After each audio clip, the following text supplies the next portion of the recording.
जैसे range of hearing क्या है? ह्यूमन बींग्स के लिए ऑडिबल रेंज जो होता है 20 हर्ट्ज से 20,000 हर्ट्ज तक होता है।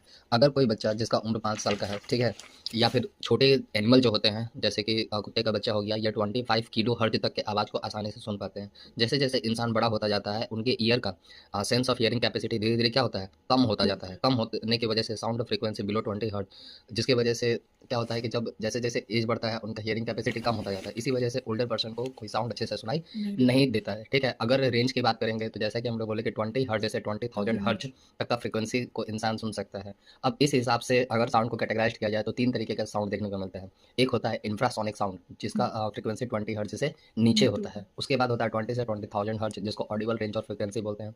और थर्ड नंबर पे आता है अल्ट्रासोनिक साउंड, जिसका फ्रीक्वेंसी 20,000 हर्ट्ज से ऊपर का होता है, ठीक है। अब जैसे कि अगर हम लोग बात करेंगे कि अल्ट्रासोनिक साउंड को हम लोग अल्ट्रासाउंड भी बोलते हैं। नॉर्मली क्या होता है, डॉल्फिन हो गया, बैट्स हो गया, ये सारी क्रिएचर्स अल्ट्रासोनिक साउंड को आसानी से सुन पाते हैं, ठीक है। अब है अल्ट्रासोनिक साउंड, जिनके पास हाई फ्रीक्वेंसी वेव होता है, जिसकी वजह से हम लोग डायरेक्शन का पता लगाने के लिए इसको यूज़ करते हैं।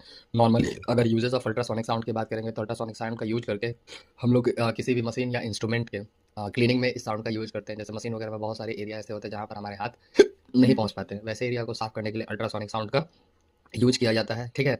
इसके अलावा अल्ट्रासोनिक साउंड का यूज़ करके किसी भी मेटल वगैरह में, ठीक है, किसी भी तरीके का होल या क्रैक है, तो अल्ट्रासोनिक साउंड का यूज़ करके उस होल और क्रैक को हम लोग आसानी से आइडेंटिफाई कर कर सकते हैं, सकते हैं। ठीक है। द क्रैक और hole inside the metal block which are invisible from outside reduce the strength of the structure. होता क्या है कि मान लो कोई मेटल का बहुत बड़ा ऑब्जेक्ट है, ठीक है, हुँ, अगर कहीं पे कोई होल या क्रैक है जो हम लोगों को नॉर्मल खुली आंखों से अगर दिखाई नहीं दे रहा है, तो उस कंडीशन में क्या होगा, मेटल का स्ट्रेंथ कम हो जाएगा। तो उस क्रैक को ढूंढना और क्रैक को फिर रिफिल करने के लिए हम लोग अल्ट्रासोनिक साउंड का यूज़ किया जाता है, ठीक है।